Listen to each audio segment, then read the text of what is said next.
Hey, welcome back to the Real Estate Excellence Podcast. Your host, Tracy Hayes. Are you ready for an exciting and action-packed episode? Today, I have Toby Elkins, a Navy veteran who served the country for 13 years and somehow managed to even earn his bachelor's degree while in the Navy in business administration from Columbia College. But that's not all. He's also joined forces with his wife, Jenna, to form the Elkins Group, a powerhouse team that has served 67 families in 2022, closed deals worth a staggering $25 million.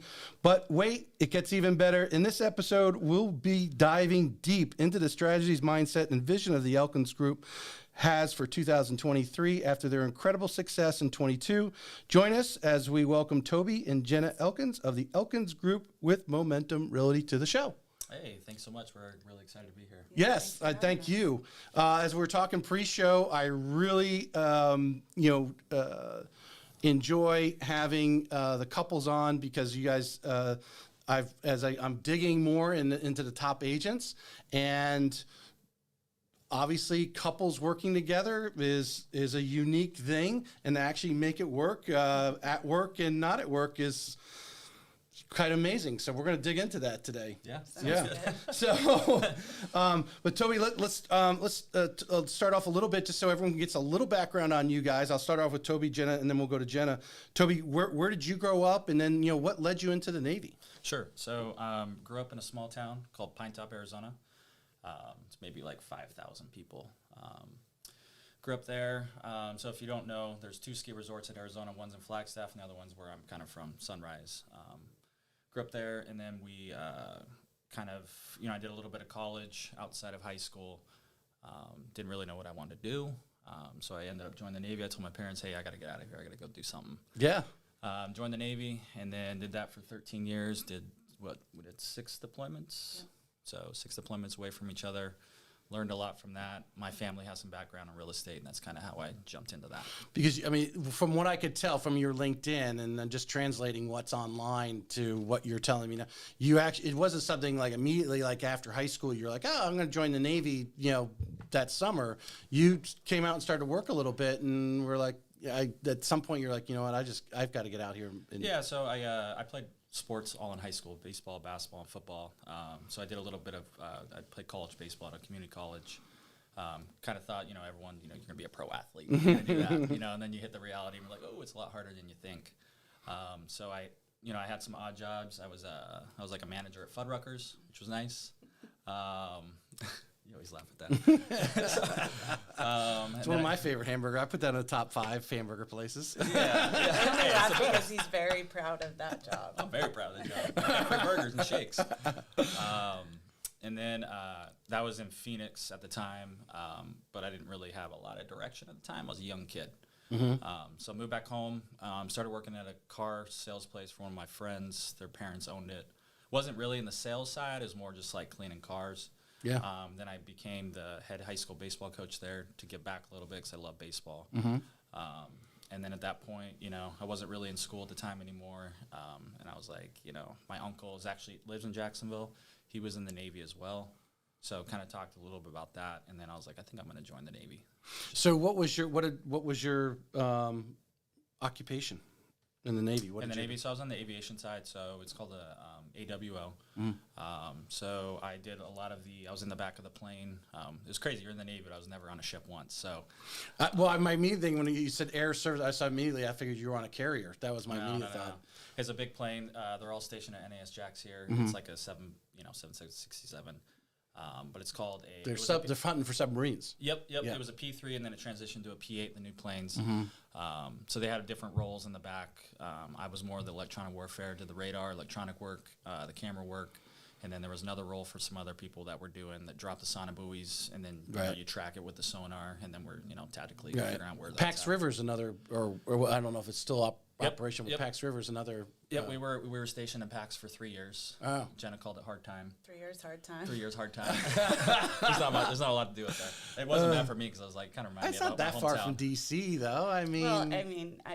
It's there's Amish country in between where we were living and the airport, and I was traveling a lot for work, so it was just very in the middle of nowhere for us to Jacksonville. We pretty much lived in DC or Baltimore every weekend. I'm trying to remember what year. I want to say it was like 94, 95. 95-ish before your time. But a good friend of mine, he was actually a civilian attorney for NAVFAC, the Naval Facilities Command, at the time, and he was stationed at Pax River. So I was living in Centerville, Virginia. So it was a couple times, like on the weekend, we go over there because he had officer status at the base, so he could go out and play on the golf course. So we'd go out and play, Oh, nice. on the golf course overlooking. And of course, those planes were coming in and out all the time because those guys are getting their hours and touches down. Yeah. Jenna, give us a little background on you, and then when do you run into this guy? So I was born and raised in Boston, Massachusetts, about 20 miles north of Boston. Grew up there, went to college at Northeastern University, and after college immediately got into event planning work. So I was in corporate event planning for about 12 years. Traveled all over the world, planned massive events for mainly large events for about 10,000 people, and then COVID hit. And that was sort of how I transitioned into the real estate role. That was sort of like a backup for me. So was the event planning just something that came about, or was actually an interest of yours at the time, or just an opportunity that you took to and went with? Yeah, I've always loved event planning, and I still do. I still kind of have my hands in it, but I grew up just planning all events for my friends. I was a class president in high school, so I was planning all the proms and everything. And then Northeastern's an internship college, so you work 6 months out of the year and you go to school 6 months out of the year. So my last internship was in event planning, and I kept that job for about 11 years. So I was looking on your LinkedIn, and you most recently went back and got your master's. I did, here yep. recently. Graduated in Excellent. September. Congratulations on that. Thank you. Did you? Now they're up. Did you do that on a kind of online thing? Yep, Yeah. I went through Northeastern again and did the online What program. is it like? Obviously I'm old school and I'm older than you guys. So the online thing, to me, I can't stand watching these webinars. Yeah. We have. Loan Depot has all this training, and I mean, it's overwhelming the amount of stuff that's out there. But how do you stay focused on in getting a master's degree online? I mean, did you feel you had to have discipline yourself to stay with it? I think I'm just a very self-disciplined person to begin with. When I have my mind set to something, I'm going to get it done. Yeah, you're gonna knock I it out. think with the online MBA course, you miss a lot of the personal connections that you would make if you were attending classes Right. and meeting the professors and all of that. But for me, it was just powering through and getting it done. A lot of reading, a lot of listening to, like you said, webcasts and all of that stuff, but Yeah. it wasn't. Well, actually, I have more attention to the YouTube videos than I do some of these webinars that Yeah. the corporates do to go on, because I guess sometimes I can pause it and go back, or I just always I've thought about it and the last 20 years. So should I go get a master's degree, and can I actually do I have the discipline? Because when I was in college, I had to learn how to learn, and one of the things was sitting in the front row and taking dubious notes and so forth. That is, the online thing. Am I going to be able to stay focused? That's always been so. That's why I wanted to ask that question when it came up. So when do you guys? When we met. So we actually met at a party in Arizona, at Arizona State, and I was visiting a friend from high school. And I was good friends with her. He was good friends with, and we played beer pong, and I beat him in beer pong. And he was I was very like, interested in yeah, getting she's to the know one. me. She's the one. Yeah. And she rubbed it in too. So I was like, I still do. yeah. That's interesting. I think the Cotton team met in a very similar situation. Actually, they were at kind of a friend's party type thing, and she actually made more advance towards him. He was Josh is a little more reserved type thing. So you're not even in the Navy yet. No, I wasn't in the Navy yet. So yeah, we met. We're like, we had instant connection, but we were young and broke. Didn't really have a job. We're like, okay, how's this gonna work? I was So still living in Boston. He Well, was I'm trying to the dynamic too of because you're still going to school at this time. You're a full-time student, and here's this guy who just graduated from high school. What's he going to do with his life? It's a loser. Yeah. I don't think I thought at the time that I was going to marry this guy. So that didn't, we were like messaging on AIM. That's when AIM was a Instant thing. messaging. Yeah. I still have an AOL email address. My personal email is AOL. Yeah, and then we lost touch for a couple years, and then I joined the Navy, and I told her friend, I was like, hey, do you have Jenna's number? Because, I had to go to boot camp, and then I was getting stationed up in Maine. Oh. And I was stationed up in Maine, in Brunswick, which is like 2 hours from Boston. I knew she was in Boston. So I got her number and text her, and Blast from I was the like, past. wanna go Awesome. to dinner, and that's kind of how, Oh, that's really cool. Yeah. That's really cool. How how that happened? What's the chances? That you knew you were gonna, end up in Maine, but you end up in Maine, and of all the thousands of other places Yeah, it they worked could have out sent great. you. Yeah, That was our first that's distinction, awesome. so. I grew up on Cape Cod. I was born in New York, but really grew up on Cape Cod and graduated high school there. But I came south for college. Well, Charleston's a little nicer. So you're 13. I'm just imagining you fill in the gaps here. You spent 13 years. As I mentioned in the intro, during that time, it looked like, because I saw your time you got your degree, you took advantage of that. The Navy got your degree at that time. 13 years comes up. You decide you're not going to enlist again, and Right. you're already in Jacksonville. Is that kind of? Yeah, so we were up in Maine, and then I went on my first deployment to El Salvador.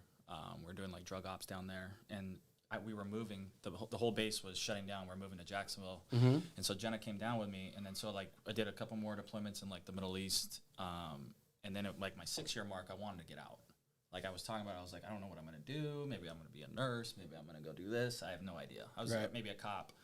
But, it just wasn't the right time. We didn't have enough in savings to make that move. Jenna was working at the time. She was the breadwinner for sure. So, during that time, like a couple years before I got out, I knew that I finally hit it. I was like, all right, this makes sense. I'm going to get into real estate. My dad did it after his job of 30 years, and then he works with my sister. My brother's a wholesaler in Arizona as well. So I kind of knew a little bit about it, but obviously the market's different. From here and there. So all I really did is I started building relationships with all my, Navy buddies and sisters. So I made sure to never burn any bridges or anything like that. So right when I made the move was a little crazy because Jenna was in a job transition too because of the COVID thing. Yeah. So we didn't really have any income for a couple months. Yeah. So it was like, you have to make this work.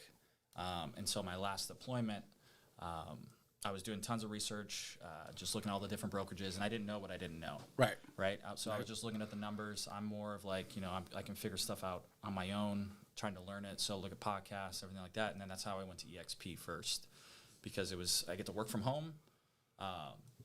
Already got the discipline and everything from the Navy, which was great. So got couple good skill sets, communication, stuff like that through that way. So kind of hit the ground run. I had a couple deals right off the bat, which was nice. And I remember I have this thing, the first check. I feel like, I'm going to save that forever because I saw it. And I was like, man, I did this for 12, 13 years, and I got my first check like this. And I was like, that's awesome. Yeah. So kind of hit the ground running. And then first year, still didn't really know what I was doing, just taking action, reaching out to as many people as possible. Well, let's dig in a little bit to that. Like I said, one of the things the podcast for is if we got people who are thinking about being an agent like you were, and you were listening to a podcast, maybe you're listening to this, or, there's a lot of agents out there that have hit a lid or are struggling through. I know like Heather Perez, it took her several years before, figuring out, of course, she started at a very young age. What was EXP doing? I mean, I guess someone you ran into recruited you into EXP. So where did that action happen? And what were some of the things? Did they help you with some initial things to do, or you were just totally, hey, I got to go on YouTube and find out what people do to get their real estate business going? Pretty much. Yeah. So they a lot of brokers do it too. Like you can sponsor someone coming in.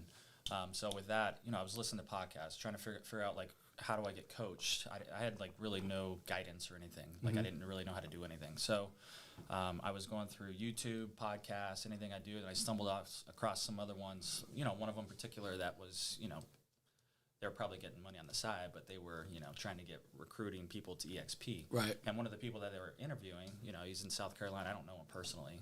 I just reached out because they gave the number, and that's how I got connected to EXP. But I knew the numbers and the splits, everything kind of made sense. But still, I didn't really know anything about real estate. I feel like I still don't. So that's kind of what led me there. And it's just, I just kind of had to learn on my own. But like with EXP, it's great though too, because especially like you're a new agent. I mean, every brokerage is like this too. They had great training for me, and I soaked it all in. And I love to learn. And then, they have a program, like for your first 3 deals, you get help like with your contracts and stuff like that. Right. I'm trying to remember who I had on was mentioning that. Well, the whole, and not to put EXP down, because I've had EXP agents, there's people who do it really well, but real estate in general is a lot of times these brokerages are set up like multi-level marketing things, and the best teams that I've ever seen, having been involved in my 30 years post-college in some different multi-level marketing, the guys that are really making it are pouring the consistent personal development and their own trainings back into their downline, so to speak. And so, if you join an EXP team where you don't have someone who's consistently pouring into you, and what's interesting, you said about you heard him on a podcast, is I know, and it might be that person. Someone was telling me there was an agent who they set up a podcast and they invited all these people in, and they of course introduced them to EXP, and now they live in Puerto Rico and live off all the. You know exactly who it is. I know we might have talked about that when we met the first time. So when does when do you actually envision the Elkins group? When does Jenna join you here and start helping you out with some of the back end stuff? Sure. So it was probably towards the end of the first year. I would go like, a couple deals and then didn't have anything like a month, and I was like, oh, this is crazy. I'm not building much consistency or like some momentum going. But then I finally started to figure it out like around 6 or 7 year mark or month mark. Yeah. And so, I told Jenna, I was like, hey, I'm starting to get pretty busy. This is why I'm working till like 11 p.m., midnight, sometimes 1 in the morning. Because she's like, you got to shut it down. I was like, I can't shut it down because it's the customer. Everything's about the customer. And then I was like, you could get your license. Come jump in and help me. I mean, we work together. We get along great. Obviously, we've been married for going 12 years. I was like, I'll get you up to speed as fast as I can. So she got her license towards the end of the first year. And then, we've been trying to figure it out still. But I need to introduce, 'cause what you just said sounds like my wife right now. And I keep telling her she needs, now it's not going to be me. I could tell you that. I could not be her operations back office because I am not attention to detail, but to have that, because yes, she's whether you've got a listing appointment and then you got buyers you're trying to show around, and you obviously want to focus on that in that situation. If you got especially with a listing, make sure that listing is squared away and it's ready to go. And of course they want it on as soon as possible, but there's things that need to be done. It's and be prepared sometimes you got to get over there and do some of those things to help them get it ready, and that's it takes up a lot of time. And the next thing I know, she's on the computer into the evening. I'm like, what could you be doing? But there's agents who are messaging. There's agents scheduling showings.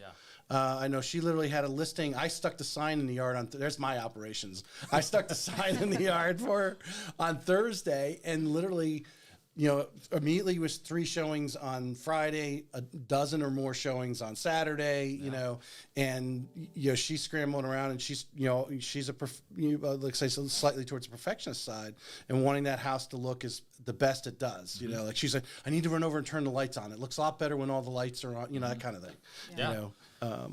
So Jenna, where did you saw his pain? Yeah. Where did you see where you're going to step in and help? Well, it's interesting because, you were talking about EXP, and, I think that if I was joining real estate organically, I never could have vibed with EXP. I'm a people person. I love community. And so for me, I think EXP's been a wonderful brokerage for us, but I didn't feel the personal engagement that I think would have helped me thrive. So I really kind of held on to his coattails, and I think the transition from seeing him, up all night till 3 a.m. watching these videos, trying to learn, and just being like, what is going on? But then when COVID hit and I really did need a backup plan, it kind of forced me into, okay, let's try this. And so it took us a while to kind of work through the kinks and figure out, I don't love the cold calling. I don't love going out and getting the business.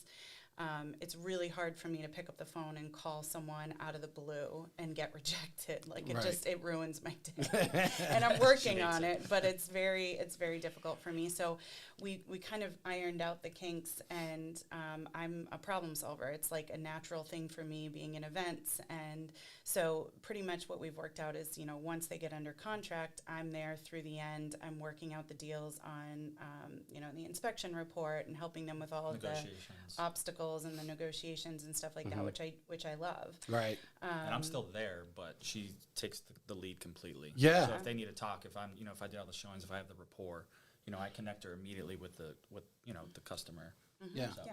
Well, I see I can see the transition from the event planning to what you're doing now, because you're a detail-oriented person. Yes. And an and then on every event, you have the details ironed out, but we know it ain't going to happen that way, and you're prepared to handle the issues like a real estate transaction. No real estate transaction goes through perfectly smooth, and maybe just a small thing where something small needs to be repaired. Hopefully that's it, but there's others that go awry, whether it's in the lending side, the home's not there, or the appraisal comes in low, or whatever it is. There's always something that throws a little wrench in the engine. But I can see how that directly correlates with because it is an event. Yeah. I think people they don't understand. I do a lot of events. I'm president of my alumni association, so I hold several events.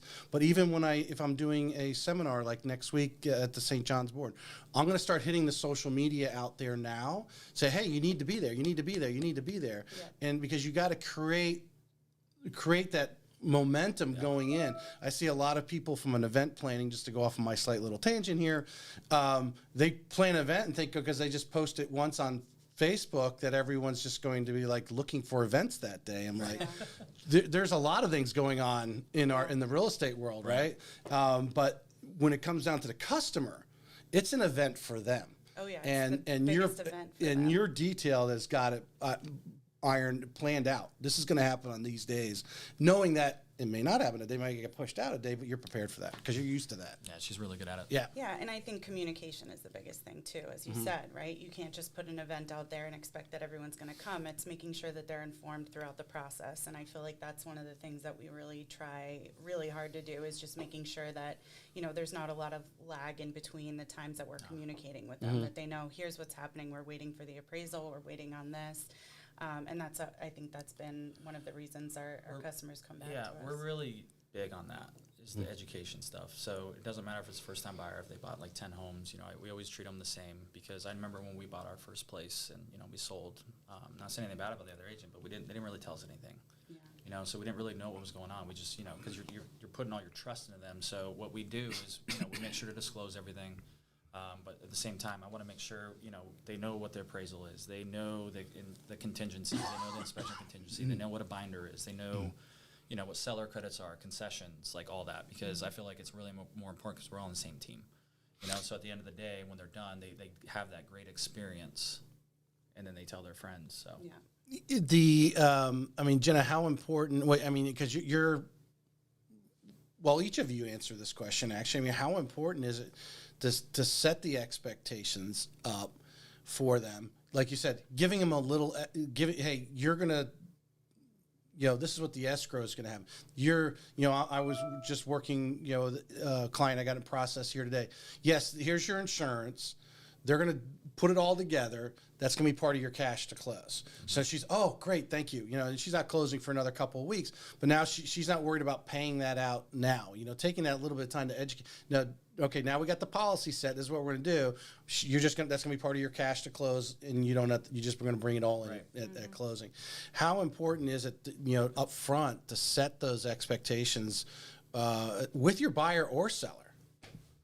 It's very important, because if you don't, and then they get that settlement statement or the Alta and they check it out and they don't know what that is, that there's going to be some issues, you know, and you're going to have to talk about it. And then, you know, sometimes you're going to have to eat it, you know, like what it is. I mean, we do that quite a bit. Who's better at explaining the Alta? Oh, I think he is. I mean, I think he's really good at, to be honest, it's setting expectations, whether you're a seller or a buyer, about the market in general, and just letting people know, you know, we put your house on the market, the market shifted, it's not going to get 10 offers right off the bat like it did 3 months ago. And so people know what they're getting into, but it's also a very emotional experience for people. And so I feel like Toby's really good at, you know, taking the emotion out of it and being very matter of fact. So I definitely think that, yeah, I hand that off. Are you the shoulder they cry on? Yeah. Have you? So this came up in another team, and I can't remember. I think I've actually asked for a couple teams, because you have different personalities, or just even a male female situation, where have you found the customer bond to one of you more than the other? Like Toby maybe gone out and did that listing appointment, and then of course he introduced them to you, but then they're just calling you all the time, Jenna. Yeah. They just, and vice versa. Sure. Just depending on who they kind of connect with. Kind of as the analogy I use is like the kids, you know, they always want to go to mom to get the answer, right? Because dad will tell it to them. Yeah. Yeah, we talk about this every now and then, because like if we get a new customer and whatnot, like I can tell like their personality, how they approach their communications and everything like that. And if it's a better fit for Jenna to do it, then, you know, I'm like, hey, I'm going to pass, like, I'm still here. Right. Like, if you need help or anything, but, like, you're going to take this customer because it's going to be a better fit for this person. Yeah, and sometimes we've done listing appointments where we'll go together. Yep. And, you know, he'll talk the numbers and he'll talk the details, and I'll go around the house and comment on things and talk about how things should be placed and stuff like that. And that's worked really well, too. Punch. Yeah. What have you, in the recent market conditions, from what I am understanding, listening to agents, is the pricing of the home is very important. You could have two homes listed at the same price point. One's listed at the correct price point, one is not. How important is it when you're sitting down, especially recently the last 3 to 6 months, and really honing in on the price? And when you have that customer who wants to, well, I mean, if they want to charge less and you tell them more, I guess they're not going to argue with that too much. But obviously thinks their house is worth more. I mean, how are you handling that kind of discussion? Yeah, so that's setting expectations up front. You have to, before they sign anything, you have to be on the same team. You have to be on the same level, because pricing now compared to what it was, I mean, you could price it whatever you wanted a year ago, you know, and you're going to get the offer. Right. As long as they're covering the appraisal gap and the offer, the terms are good. Right. If you're representing the seller. But now it's everything, because it's going to sit longer. And the longer it sits, the consumer is going to be like, why is that sitting? You know, it depends on the skill set of their agent to let them know. It's because the interest rates are higher. There's more, you know, supply. It's a little less demand, but it's starting to, you know, it's going to get better. So the pricing is everything. So if you're looking at that in the neighborhood, you're letting them know, like, hey, this is your competition. You know, so if you're a little bit lower than what it is, and depending on the different variables that other property, if it's been on the market a little longer, right, you just got to position yourself going in the right way. Yeah, and I think, you know, we've had a recent customer who, you know, is really proud of his house and has to sell it, but wanted to price it higher. And, you know, ultimately it's their say, right? Yep. Right. They want to price the it at boss. a certain point. You say, okay, and and the expectation is that, Yeah. you know, there's 3 other houses in your neighborhood that are priced lower, so it's going to sit a little bit longer. If you're willing to wait, that's fine. And it's always just a constant conversation. So, you know, check in every week and let them know how many showings there are, and then, you know, this is when we bring and down. it's like, you know, the pricing thing is very important in the beginning. It's like one of the most important things, but it's also like setting expectations, like how often you're going to communicate. You know, if you don't have a certain amount of showings or, you know, or offers by this certain date, we're the market's on. We're going to need a price adjustment. Right. So, you know, just having that stuff, those conversations up front, it goes a long way. As a real estate agent, how much does that digs into you, doesn't it? What's that? When you even when the customer priced the home, they insisted, no, I got to get that extra $20,000 or whatever. even though you went, because when you go with them, you're already you're going, okay, we'll do it because you said so. Yeah. But I'm recommending here. I mean, it digs at you because you're not seeing. I'll brag about my wife a little bit. She's had 2 listings in the last 2 months, and literally, they went on, one on Friday, one went on Thursday. By Monday, they had their offers. They had multiple offers. One even went for $20,000 higher in the last couple of months. And of course, she's telling me how much she worked to obviously educate the buyer that that's the right price to sell it for. The buyer thought the house was going to sit for 6 months, and now it's under contract right now. Yeah. And but it digs into you when you know that house is sitting there and it's a good house, but just because of the price, that little thing is just setting everyone off, and you're not getting the hits like you are on social media, right? Yeah. It doesn't have the right intro, you don't get the hits, and it don't have that right price, you just don't get those initial hits. Yeah, I mean, it's tough, but at the end of the day, it's the customer's choice. Yeah. You know what I mean? You're just there to educate and let them know, like, hey, we know the market. We work here. We've lived here for a long time. This is what is going on currently. Yeah. If you do that, we can do that, but it's going to sit. Right. You know? No, I wish that I don't, if a buyer or maybe a future someone listing the house with you or thinking about you guys is listening to this, and this is happening around, because talking to the agents, that's the difference of the house sitting for weeks or not being sold yet versus that house that the first weekend had multiple offers. Is what the agents are telling me is it priced right? Yeah, and what it really matters though is obviously it depends on the customer, but there's so many variables involved, right? Yeah. And so like, what if they if they have to buy, if it's contingent on that sale to buy the next property, then they're going to be more willing to listen, right? And a little more aggressive. Correct. Yeah. Hopefully, right? No, hopefully, because otherwise, it's a lot of pressure. But if they don't, if it can sit, they can sit. But the pricing's everything. I'm gonna just step off. Well, just kind of step back actually just a moment, because I had this question in here, and I think this is very important for all of our veterans. The transition from 13 years, that structured environment. I had Jordan Planko. He put over a decade. I can't remember exactly how many years, but roughly about the same amount of years in the Navy. And to come out of that structured environment and into real estate literally overnight. You like you said, you left the Navy. Now where's my next paycheck going to come from? Yeah.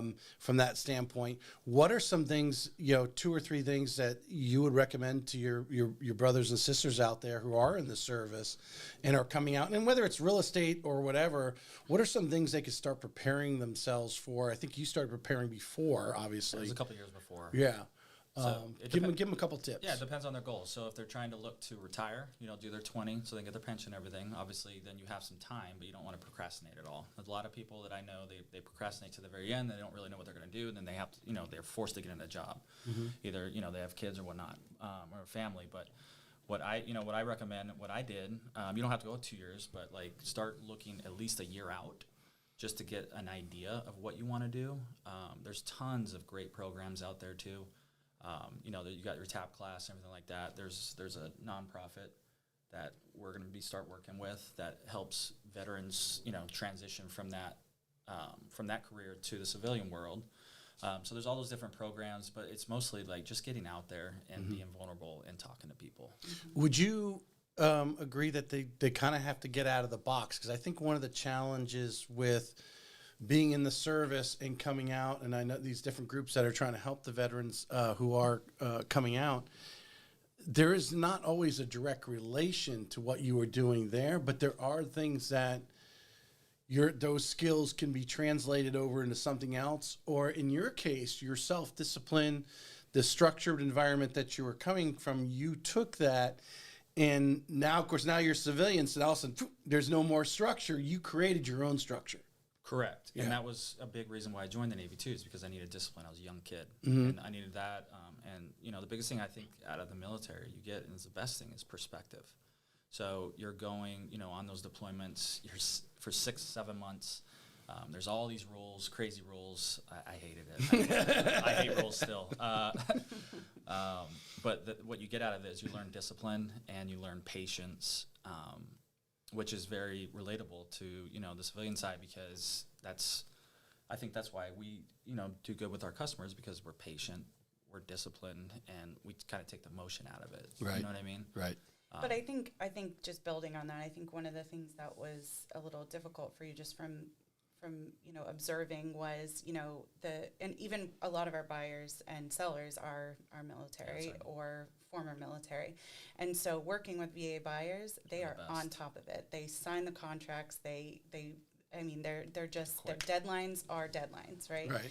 And then you work with some of the civilian side, and I remember him getting really impatient, like, why won't they just sign this? Just sign the paper. And I'm like, Toby, this is a real world. Not everyone is, disciplined like that. And so that was like a little bit of a transition for you. Yeah, it could be anything. It could be that buyer side, it could be another agent over there. I'm like, all right, we got the inspection done the next day, and then we got it all. Here's the RRTA. We sent it over there for repairs. And like, Jenna, why aren't they signing? It's been like 2 days now. What are they doing? Making the command decision. I took the assessment that John gives. I don't know if you've taken that yet, where it breaks down. I think it's 35 or 38, 36 personalities, and it breaks down. Of course, you want to focus on what's your 5 things, and one of the clear things in there is for me, and I think you probably fall into this. We make a command decision and we go forward. We don't even need to know all the details. Right. We just know, we've got to get from here to there. Let's start the journey. Let's go, because we're going to sit here and procrastinate over it. I took that. It's the same. Yeah. But I feel like that's real important. That's what we did. You just got to take action. Otherwise, if you don't take action, then you're just going to think about it. You want to try and make it perfect. It's never going to be perfect. And by the time you do think it's perfect, it's years down the road. You got to take action. That's how you make mistakes. Well, you are going to make mistakes, but that's how you learn. Flying the plane while you're building it, kind of thing. Yes, something like that. All right, I'm gonna ask this question, but slightly different to each of you, but a similar question, because now you've been 3 years? Yeah, we just had 3 years. 3 years. Yep. So if you look back, what you know now? I think you kind of mentioned the EXP thing, that you probably would have searched out a more structured brokerage to feed you at that time. But you only know what you know. Yep. But what are 2 things that you did, and you've probably obviously changed because you guys are doing really well. But 2 things you were doing initially that you would recommend to a new agent that I did that. I wouldn't recommend doing that. Those are a couple of mistakes or a couple of learning. Right. So, like in my first year too, like I said, I didn't know what I didn't know. There's a lot of shiny things out there, right? And there's a lot of people who want you to pay money and all that stuff for stuff that doesn't really work. What it really comes down to is like, I get asked all the time, like, hey, I want to get started doing this real estate. I'm like, that's great. Like, let's go get a coffee. Let's talk about it. Sometimes they don't show up. It's like showing up first. That's number 1. Number 2 is that it's not, like I tell them, it's like real estate's not what you think it is when you see on social media. Like I don't really like doing that stuff, but I have to do it because you got to be top of mind. You know what I mean? Like, it's just, but like it really comes out, it's work. You got to work. It's a lot of hard work. So yeah. In terms of things, I know there's things that we would recommend doing. I think from my perspective, it's not a lot of what I wouldn't do, because I think for me, it's like building those connections with people that you trust is super important. So we found, a lender that has been, had our back for 3 years now, and we've got a transaction coordinator that, is tons of experience in the business and has been really supportive of us. And I think building connections with people that you trust is so important. And so I think one of the things that I would have done differently starting out is probably joining a brokerage like we're in now, Momentum, where, the culture is just unbelievable. And it's, it's so positive, and everyone's just like vulnerable and trying to support each other, wins and losses. So I think that would have, I've been in and out of wanting to stay in real estate or get out of it and go back into event planning. But I think now I'm really feeling inspired by the passion that these people have. And I think that that's the big thing I would have changed from the beginning for us. Yeah. All right. So I'm going to create my own question now. I'm going to go off my sheet here because you brought up something very important there. So someone starting new, you guys, from what I just translated from what you just told me, it was the relationships that you had. In this case, it was the lender, and you had a transaction coordinator that really kind of gave you a peace of mind, took a load off of you as far as those particular pieces of the real estate puzzle, right? Mm-hmm. So if someone is starting new, what are some ways that they can get, I mean, because I know as a lender going in, having coffee with people who haven't produced anything can be hit or miss. Mm-hmm. And a lot of times it's the newest of agents, go get coffee appointments with the newest of loan officers who haven't even written a loan yet. Mm-hmm. They'll have that appointment because they both are in that same field where that agent that can really knows what they're doing, they're sort of busy and they're looking at, you've only done a couple transactions or if any, and do I have time, for you, occasionally that, you run into. So how would you force that if you're a new agent to take your book, what you're saying is get some of those relationships together, whether it's other real estate agents that you can get on the phone with, answer questions, or all the support vendors that we have in our industry? So in my opinion, I don't think you can force it. Like, I think you have to have that drive that says, I want to do this job, and mm-hmm. and you have to, having mentors is really important, but, we were talking about this yesterday. It's like, how do you get these agents to produce more, to actually show up? That has to be some sort of self-motivation for them to show up.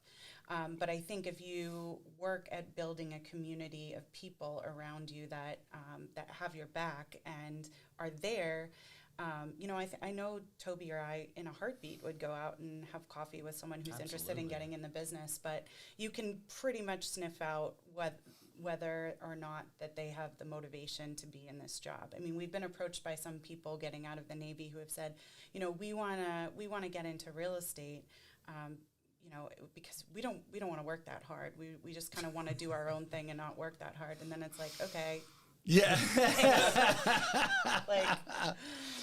It's gonna work. We're gonna get on that subject here in a minute of the working hard. It's a different work than you're talking about. When I use the term force, is you have I guess there's lack of better word, meaning you have to actually go out but make those interactions. Mm-hmm. You have to show up for the coffee appointment. You have to go to some of these socials because you're going to meet people that you don't necessarily cross paths every day, right? Yeah. The lender's not necessarily your neighbor. You've got to go out and start interacting and mingling with those, especially the quality people in our industry. Yeah, it's like, I remember it was only 3 years ago. I was a new agent, so I know what it feels like. So if you are, you got to go out, you got to show up, you got to find other agents that are producing, and then emulate what they're doing. Take some of their things and then make it your own. That's the best way to do it, and to get connections because they've been in the business for a while, so they can point you over here. Hey, this is a good idea over here. Check this out. But it's really, the motivation has to be on them to begin with. Yeah. Yeah, and I don't think we have been as good at showing up to some of these larger events recently. I think some of the stuff that we've done is like one-on-one connections with people. I think whatever feels better for the agent, I think, is really important, but it's a matter of putting yourself out there and just making that one-on-one connection with someone who can teach you something. Everybody has something to share. I heard something, I know I've heard this before, and if you've been in any sales or especially multi-level marketing, your effectiveness is oftentimes related to how many people know you, right? Mm-hmm. And you're getting out there. That was one reason why I started the podcast, right? I to come in, add value to you guys, but then I get to meet every one of you. To go out and actually, like you said, showing up, whether it's one-on-one because you're more comfortable with that, or you like going to a Jacksonville producers event where there's a bunch of people around. Yeah. But generally, most of those people already know each other. There's only a handful. There's some people that maybe we haven't interacted, but I know who you are. Mm-hmm. type of thing goes on. So to get out in I think one of the things, like you said, your Navy friends or brothers and sisters calling you, I want to be well, you got to get out and start meeting people. You got to start shaking hands. You mentioned it earlier.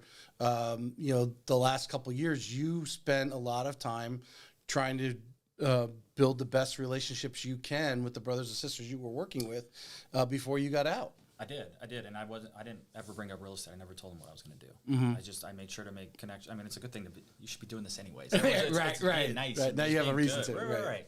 Yeah. But like, it's just being friends with everyone, and just like being there for them, and then just if you, especially like now, this is one thing I miss about the Navy is the camaraderie. Like the people you're around. So I'm not around that many people anymore unless we work together.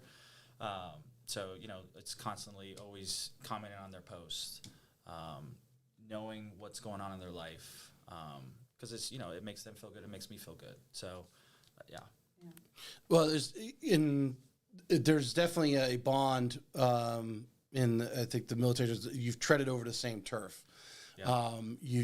Whether it's been at one naval installation or another, you've been there. Oh yeah, I was stationed in Jackson. I've been stationed in Maine or wherever you went to boot camp, that sort of thing. And you have a bond, whether you were serving at the same time or 20 years different.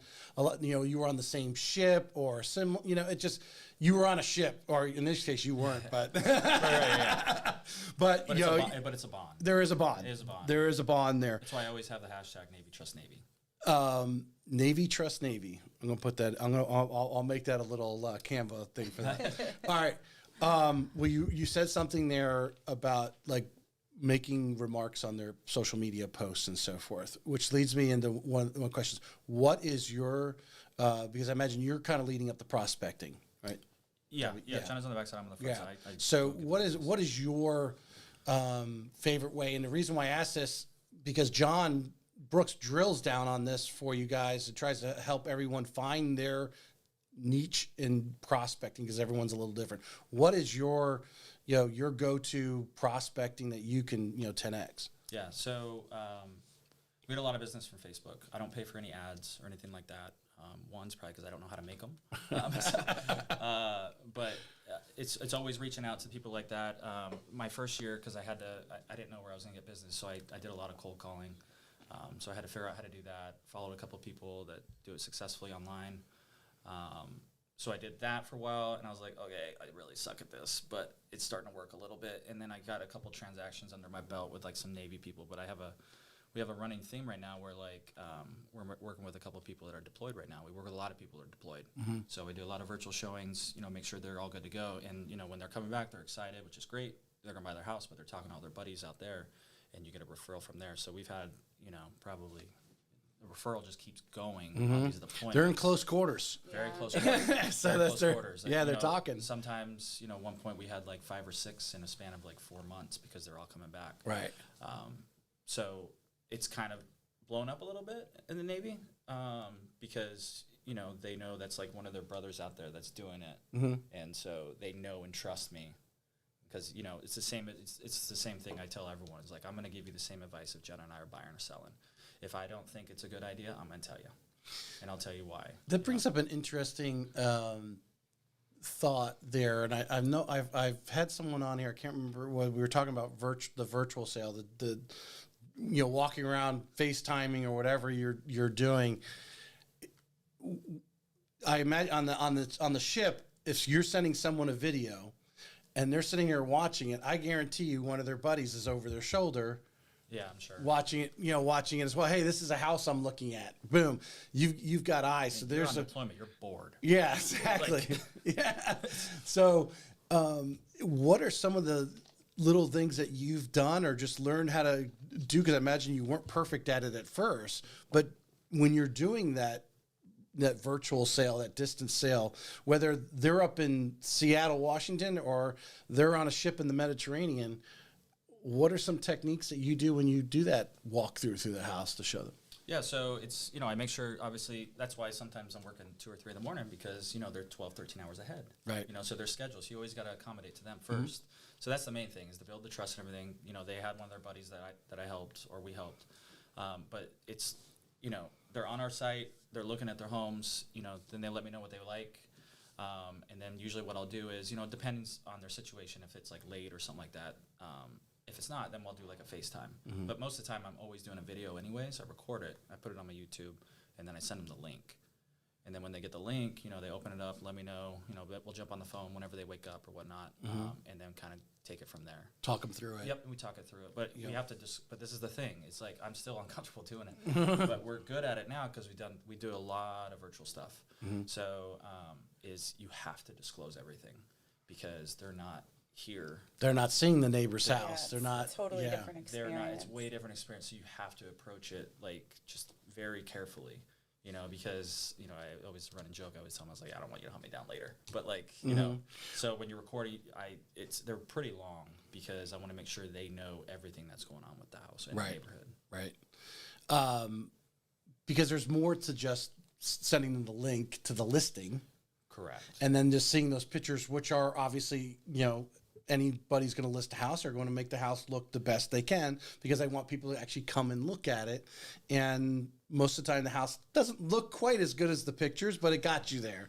And that's what they're for. It's a online sales. And now but now you got to be the realist. Is there times where based on what they've told you, you kind of, because I imagine they're online too. They're like, hey, Toby, what do you think of this house over here? It seems to be in the price point where you kind of distract them from it or recommend that. Now, that based on what you told me, that house isn't going to work. I know it's the right price, but that way you're not into, because like I said, you got to be full disclosure. You want to get a full 360 around that house, show them who the neighbors are, show them, Right, but then you have to be careful too because I can't. Because you have to protect yourself, Correct. You can't say the wrong things or give out the wrong information. But you can video it. I can video Yeah. it. Correct. But I've done that before too with some of the showings, and you go in advance, you go and you turn all the lights on, you make sure all the doors are open, you make sure the house is fully ready. You start by spanning the neighborhood and what they're seeing outside. And then, you can tell based on the conversations you've had with the buyer what they're going to like and not like. So ways to kind of get around, like, I'm not sure that you would be super excited about this neighborhood. Right.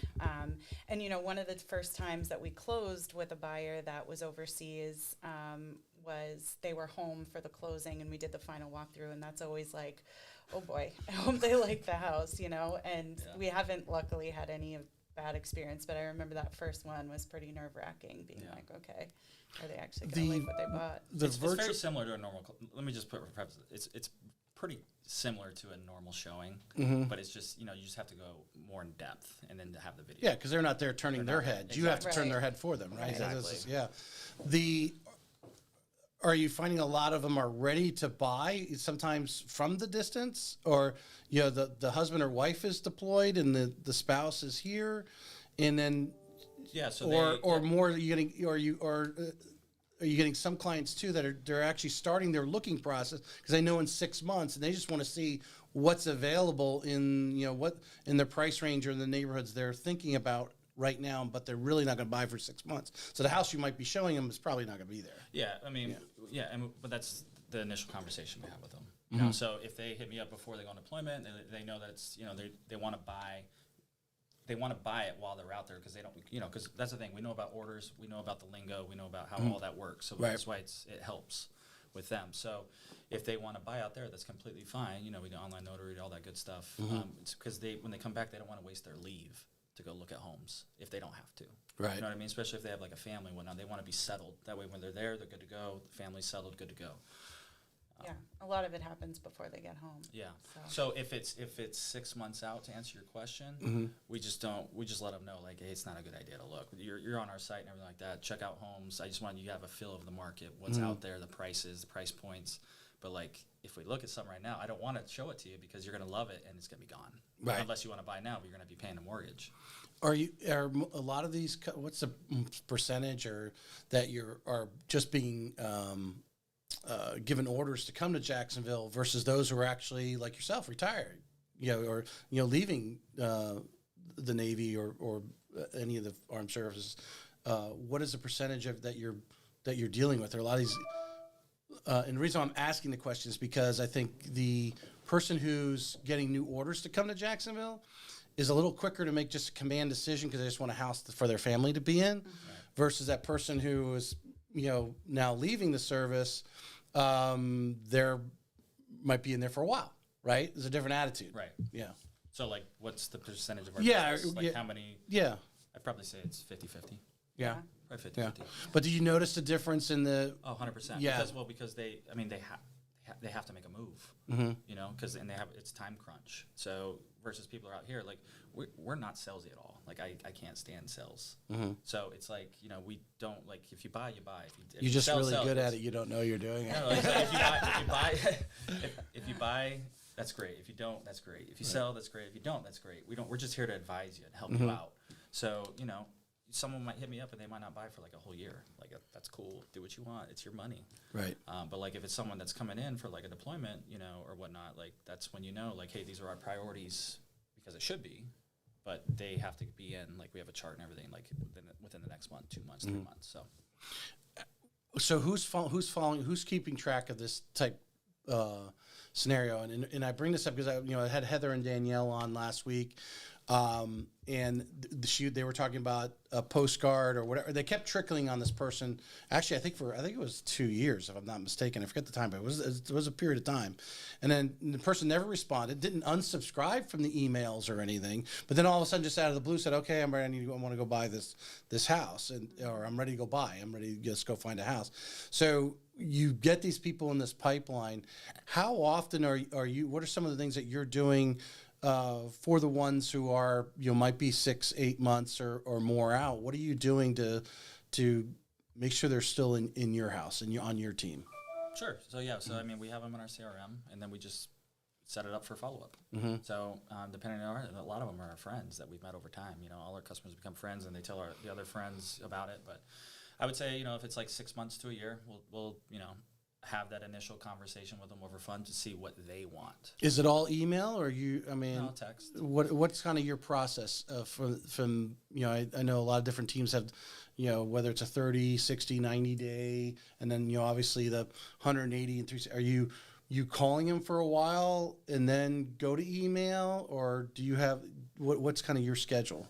Yeah. So we'll have that initial call, and then we will, put them on a, like a drip campaign or whatever, but like, it's not like, one of those weird ones where it doesn't make sense. It's just alerting them when new houses come up so they can. Exactly. Yeah. So they're always on the site. So I know when they're looking and whatnot. Right. So, but like, it's probably every 30 days, 30, 45 days. I'll either call them. If I don't answer, I'll send them a text. But I don't want to be all over them about it. When you know that they're.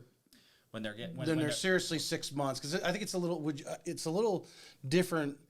And actually, it's beneficial. Obviously, the clientele that you're focused on, your Navy brothers, is they know when that time's in. They know when that ship's coming back, right? Right. Or they know when their deployment's over, and they have a date set versus just any run-of-the-mill customer just looking to upgrade their home or maybe downsize locally. They may have time. But then they might see the right house and buy it tomorrow. Oh, exactly. You know? You never know what they're going to say. They say 6 months and be like, oh, no, that's it. Yeah, I'm not in a rush right now. And all of a sudden they see it and they're out. Right. Yeah. And I think that's happened to us a lot of times too, because with, some of the internet leads that we've tested, there's been some that will look, we determine or they tell us when they want these listings to be sent to them, whether it's monthly, whether it's weekly, whether it's every day. And so you can tell when they look at it, and we figure out the touch points based on, the age of the customer, like the price point of the customer, where they are in the country. One of the things I tested this year, because I do a lot of the, customer appreciation stuff. So one of the things we tested was sending out a handwritten Thanksgiving card with a Starbucks gift card. And we got a lot of good feedback from that, from people that we hadn't heard from in months. So I think a lot of people really appreciate that personal outreach. And I think Toby's pretty good at gauging. Do you give me the details of that campaign? So these are older, a little bit aged leads. Yep. You send them a $5 gift card? Yeah, we did. So we did thank you cards to our customers that have closed with us. Thank you to cards to our customers that we're nurturing. And then thank you cards to people that that kind of went dark and we haven't heard from, just to say, thank you for, being a part of the Elkins group, and here's a $5 gift card, happy holidays kind of thing. Right. And so we got, really great feedback from our past customers who were like, wow, we didn't expect this. From the nurture people, it kind of generated another part of a conversation. One of the people actually we just got under contract last week because they were like, wow, we should probably make a move on this. It kind of like jogged their memory that this was something that they were thinking about.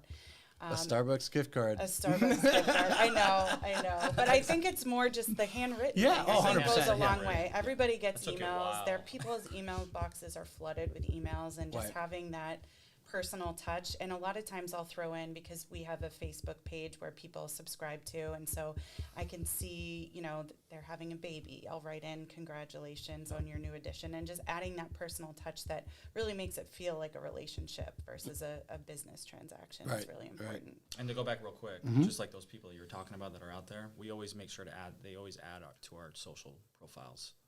Okay, I think that's key, because that way you don't have to like bombard them with like calls and texts, unless it's like 30, 60 days, because you're top of mind. That's why the Well, stories. one of my next things was social media and what you're doing there. And you mentioned it earlier, and that's, you're hearing from some of the social media gurus, you get on our different podcasts, that I'll tell you, if you're using social media, is to engage. Social media is to be social, and that, because when you start engaging with those people, then Facebook starts putting you more in front of them, because you are talking to them. Yep. Yeah. So 100%. I think that's one of the little things. There's two things that we all should be doing, both sides, whether the loan officer or a real estate agent, is adding people to the CRM. Yep. And then, like you said, going on and friending them on Facebook, start interacting with them, start seeing, like you said, to stay top of mind and seeing it's their birthday, or, I know what the birthday is because I pulled credit on them. I know what that is. You may not know unless you got a copy of their driver's license, but it pops up on social media. Say, hey, it's so-and-so's birthday, or maybe they went on a trip or something, and you can chime in. Say, oh, those are beautiful pictures from your trip. Where'd you go? Where was that? And that type of thing. So to engage on social media, how in it. And you were leading into it, but just to kind of make the statement for those that are listening, you said early, you still today, you are not, the way you gestured, you're not fully confident that you are an expert in real estate. And so you feel you've got to be constantly educating.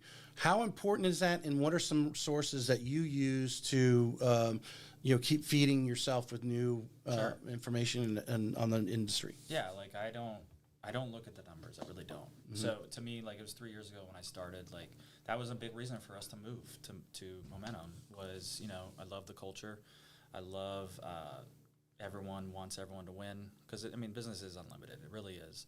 But, like, at the end of the day, like, they know more than I know because they've been in longer than us. And you have to get back to, like, I never really have been trained. Like, I can make the calls and take action, but, like, I need to know the basics of real estate.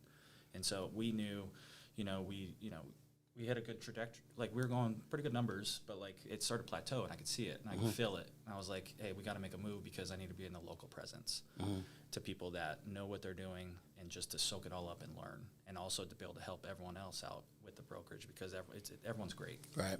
Well, I love, I've had both John and Brittany on separately, actually, on the show. I love their angle on running the business and making it as profitable for the agent as possible. Not going out there and doing 100 homes, and you run up this huge volume of commission, but you end up, you blow it, spend a lot of it, and actually at the end of the day, what do you actually go home with? Is and their attitude towards that. What have you picked up already? And what's it been? Has it been a month? Have you? Couple weeks now. It was beginning of the year. Yeah. So, what are some of the things that you picked up? And I imagine in your initial conversation, because John's pretty forward about that part, that he likes to focus on the business and making it profitable.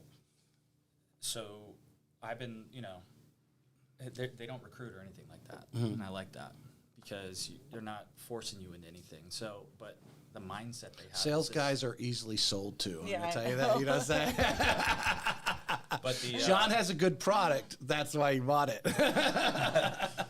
but what we saw, because it is everything's about everything's about the profit margin, and that's how we approach business too, is watching your fees, making sure you're not blowing all your money on crap. But we just saw the vision that they have, and it's very similar to what we want to do. So it's Yeah, and I think the quality of life thing is really something that struck me with them is like, we don't want you guys to be, slinging a rock uphill. Like, let's figure out a way. We were talking about social media. It's like my best friend and my worst enemy. I hate social media when it comes to promoting the business. So it's like they've kind of talked us through what are the things that you can delegate? What are the things that you can offload to be able to be more productive? Because ultimately you need to go get more leads. You need to go do this, but your quality of life needs to matter in this whole business, right? And I think them being a husband and wife couple and us being a husband and wife couple, your team is like, it's something to look up to and something to aspire to, because they seem to have figured it out. Well, so lately I've been on this artificial intelligence thing. If you've listened to my last couple podcasts, the Chat GPT. If you have not gone to Chat GPT yet, you need to. Yep. So I asked it to create some other. Those questions were mine. These are some questions I had it generate for me. Because I think I asked this basically a husband and wife real estate team. What questions are they not often asked, or something like that? I came up with this thing. So, how do you balance your professional and personal relationship while working as a husband and wife real estate team? Oh wow! Go ahead. I mean, I think that's been a work in progress. So I think when we first started, it was constant, and Toby's obsessed with real estate, and it's been his obsession for the past 3-4 years. There's a point at which I think I do not want to talk about real estate anymore, and I'll be very clear about it. Like, we're going to shift the conversation into something else. Right. So I need to have like little guardrails to say, if we're going out to dinner, like, okay, we've got to, it's not going to be about business at this point. You'll be like, I don't care right now. Yeah, I'm pretty clear about that. Then aren't you like stuck like, oh, okay, well, this is a nice restaurant. But I do think we have a lot of fun together. I think we have a significant amount of respect for each other, but we just we have fun. And I think like work hard, play hard, that's like the slogan. But I think in general, like we really do just have a good time together. So work doesn't always feel like work. Which I think is a huge thing. And we get to celebrate like our successes together, and then when we have like bad days, because we do, because we're normal, like it's like accountability partner. Like we're like, it's okay, it's not a big deal. Like, it's all good. Let's keep pushing. Just keep pushing. One of the things that like those people making that phone call, you said, they say, hey, we're thinking about getting into real estate, and we don't want to work where we're going to circle back. I guess we're going to circle back to that, but I think people don't understand. I know I have family that don't understand. My wife's an agent. I've been doing loans for 17 and a half years. You answer the phone when the phone rings. Yeah. And I always use it's feast or famine. When it's rolling, you gotta go, because you just don't know when there is going to be a slowdown or a 2008 or that type of thing, or everyone got so on the highway the last 18 months, and now all of a sudden it's slowed down to a normal county road. Right. Exactly. And so everyone's panicking from that standpoint. But we actually we live our business. We're even though I work for Loan Depot, your guys are totally self-employed, even though you got the Momentum logo there on your shirt. It's still you.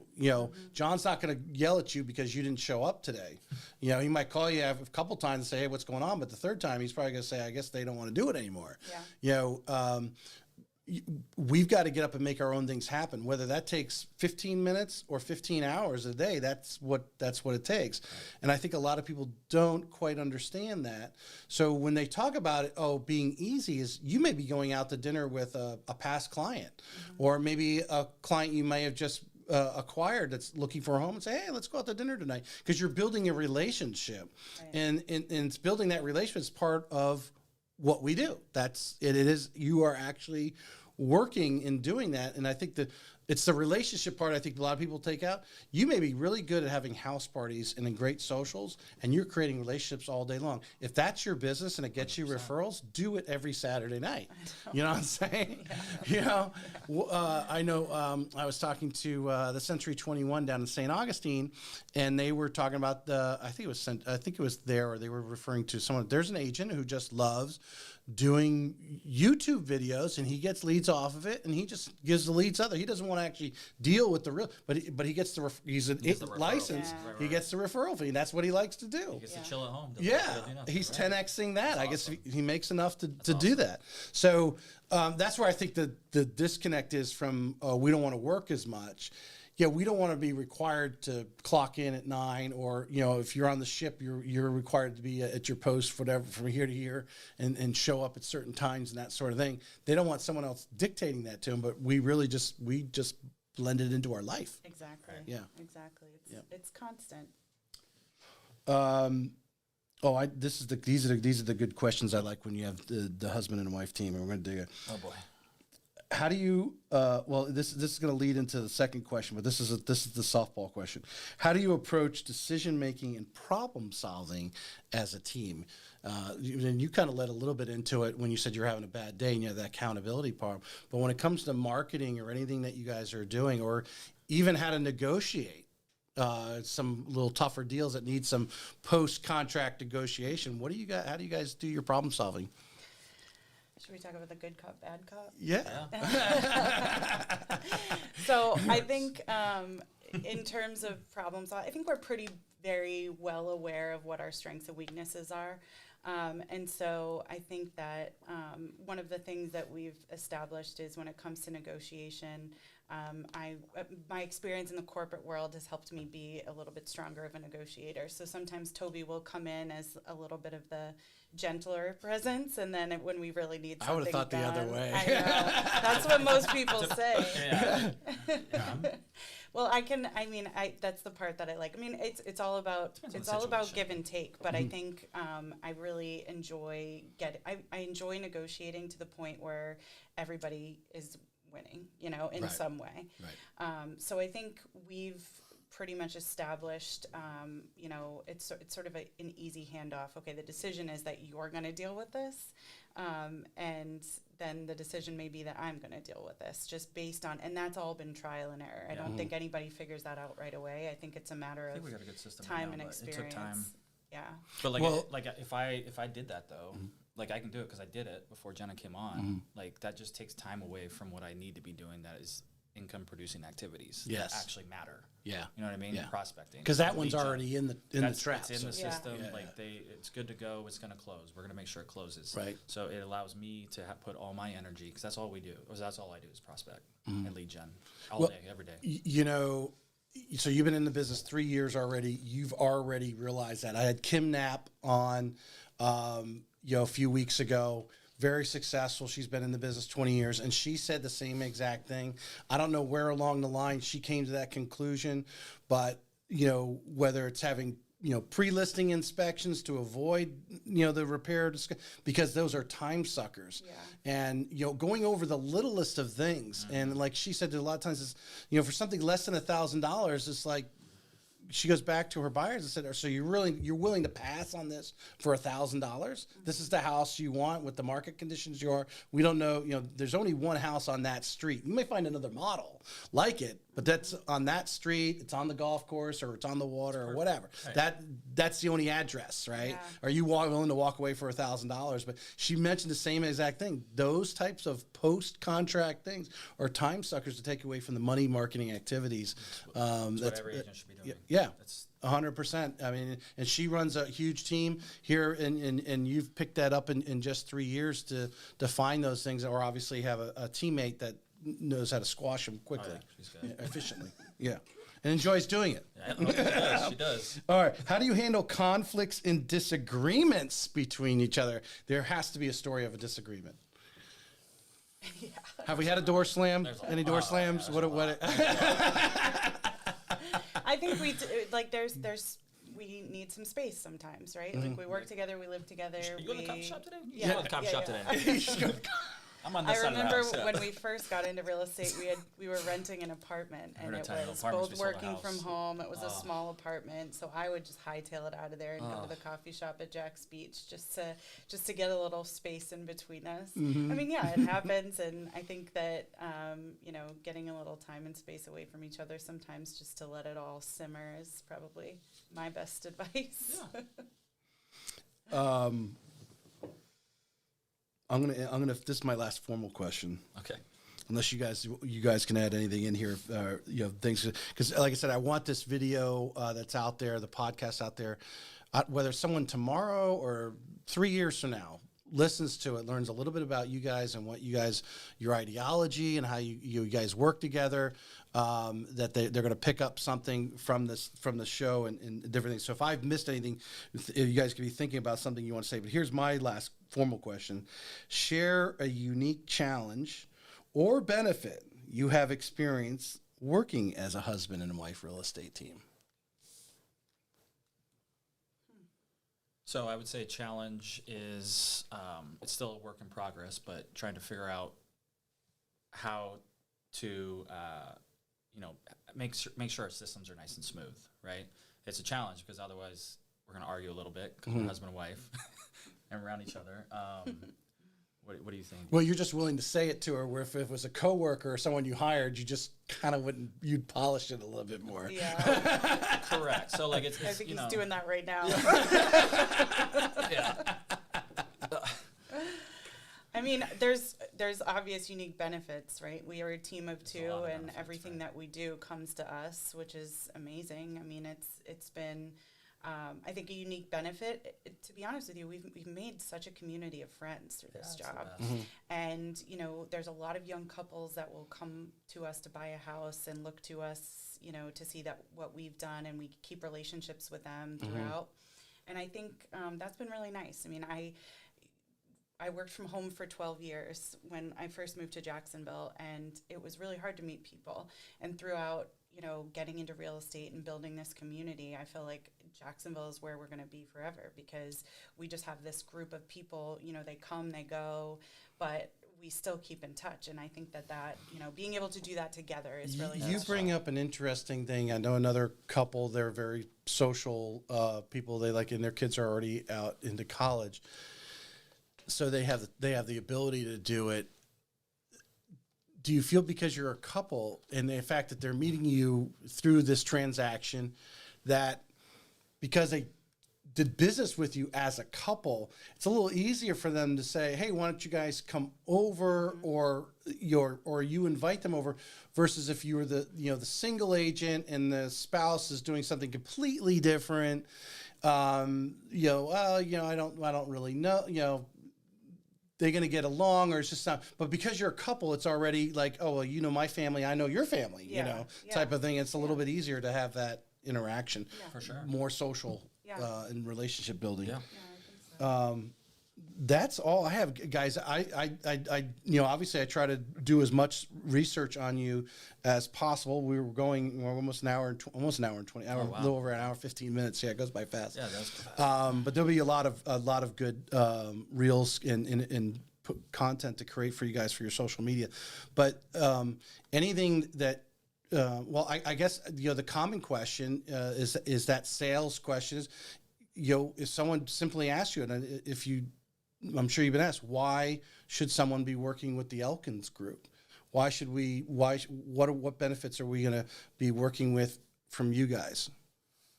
Well, I would say that for one, we take this stuff very seriously. So we are in it with them to win it. So if they're looking for a home, it's the same thing. If Jenna and I were going to buy a home, we're going to make sure they're getting the right property for them, because they always got to have their seller hat on before they buy it, because if they want to sell it down the road.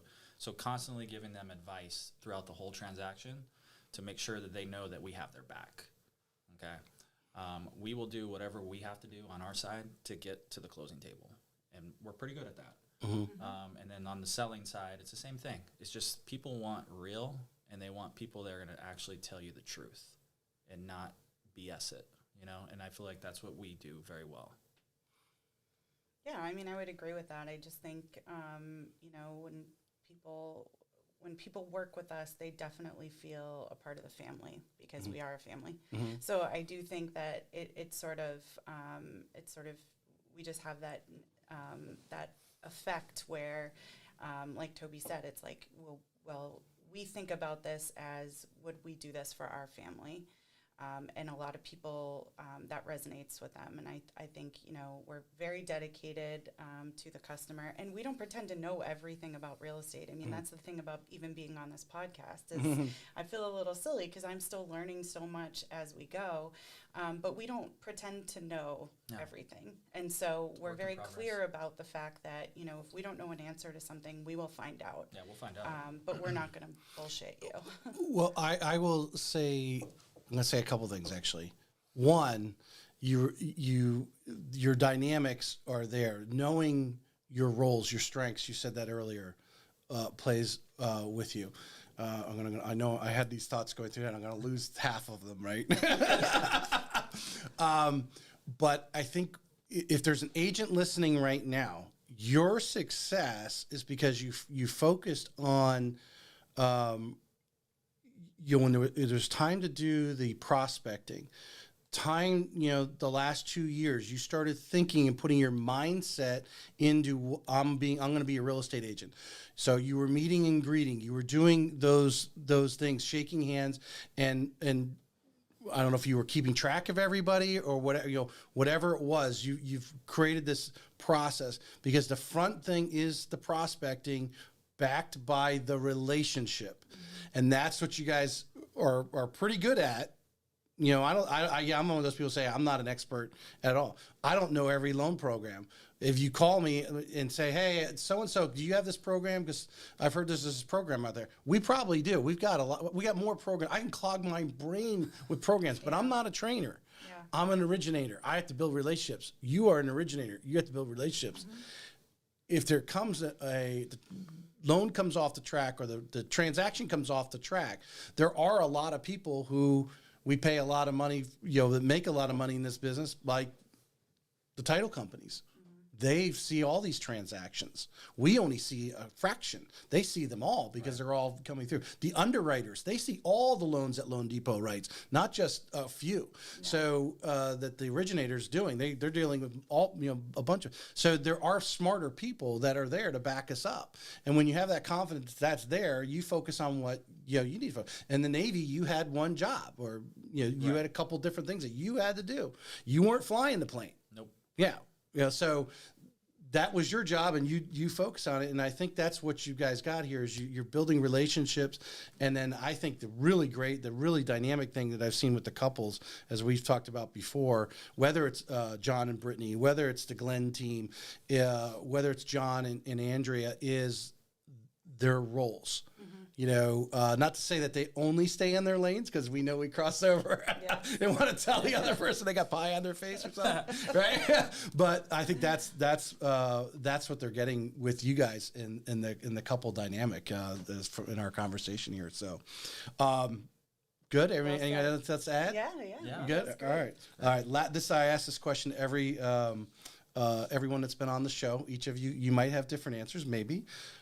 Is it more important who you know or what you know, and why? So, I think I've heard you say this before, and I know what you're going to say. I change sometimes too. To me, and this is just my perspective, opinion, I think it's what you know.